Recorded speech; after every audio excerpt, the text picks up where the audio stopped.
2 பேருக்கு பிரேக்ஃபாஸ்ட்டுக்கே நான் வந்து சாலடு, கொண்டக்கடலை சாலடு ஒரு 100 கொண்டக்கடலை எடுத்து 10 மணி நேரம் ஊற வச்சு, இப்போ 10 மணி நேரம் ஆயிடுச்சு. குக்கரில் போட்டுக்கிறோம். தண்ணி நல்லா இருந்ததுன்னா அதே போடுங்க, இல்லைன்னா வேறு தண்ணி போட்டுக்குங்க. உப்பு, கல் உப்பு போட்டு கடலை மிதக்க தண்ணி விட்டுருக்கோம். ஒரு 40% அனலில் 2 விசில் விட்டு ஆற வச்சு எடுத்து வச்சாச்சு.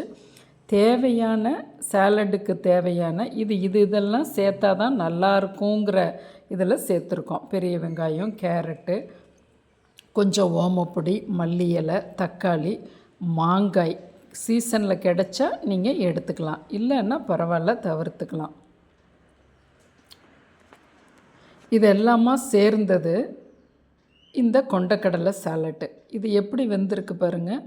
மேல் தோல் உரியக்கூடாது, அதே போல் வேகாமையும் இருக்கக்கூடாது. இப்படி இருக்கும்போது தான் சாலடுக்கு நம்ம சாப்பிட ரொம்ப ருசியாக இருக்கும்.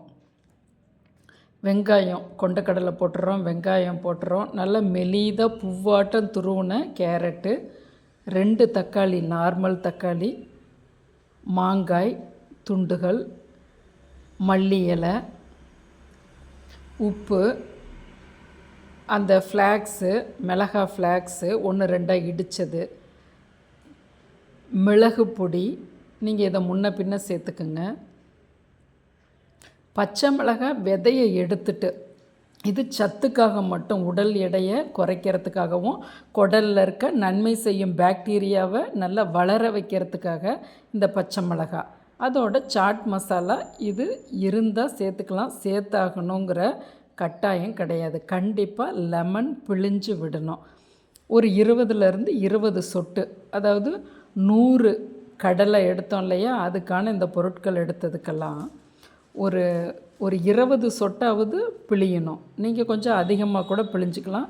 இப்போ பார்த்துட்டு உப்பு, காரம் எல்லாமே நீங்கள் பேலன்ஸ் பண்ணிக்கலாம். கொஞ்ச நேரம் ஃப்ரிட்ஜுள்ள வச்சு கூட நீங்கள் எடுத்து சர்வ் பண்ணிக்கலாம். உடல் எடை குறைக்கிறவங்க, நீரிழிவு நோயாளிகள், ஹை ப்ரெஷர் உள்ளவங்க, நார்மல் பர்சன் எல்லாருமே சாப்பிட்லாம். குழந்தைகளுக்கு ஓமப்பொடி மேலே தூவி கொடுத்துருங்க. ஒபிசிட்டியாக இருக்கிறவங்க மதிய உணவை கொஞ்சம் கம்மி பண்ணணுன்னா இப்படி நீங்கள் பாக்ஸில் எடுத்துகிட்டு போயிட்டீங்கன்னா, முற்பகல்னு சொல்லக்கூடிய 11 மணிக்கு சாப்பிட்டீங்கன்னா மதிய சாப்பாடு உங்களுக்கு நிறைய உடம்பே இழுத்துக்காது. நீங்கள் ரொம்பவே கஷ்டப்பட தேவையில்லை. லஞ்சுக்கு முன்னாடி சாப்பிட்றது. இரவாக இருந்தால் நீங்கள் இதை டின்னரை 6:30 to 7:30க்குள்ளே நீங்கள் சாப்பிட்டுட்டிங்கன்னா கெட்ட கொழுப்பு உங்கள் உடம்புல சேவ் ஆகாது. கொஞ்சம் ஓமப்பொடியோ இல்லை வறுத்த வேர்க்கடலையோ கொஞ்சம் காரா பூந்தியோ சேர்த்துக்கிறதால உங்களுக்கு ஒரு பெரிய ஒபிசிட்டி பெரிய அளவுக்கு வந்துடாது. கண்டிப்பாக ஒரு கைப்பிடி நீங்கள் சேர்த்துக்கலாம். வாரம் 4 முறை ஒரு வேளை சேர்த்து பாருங்கள். நம் சேனலை சப்ஸ்கிரைப் பண்ணுங்கள், ஷேர் பண்ணுங்கள்.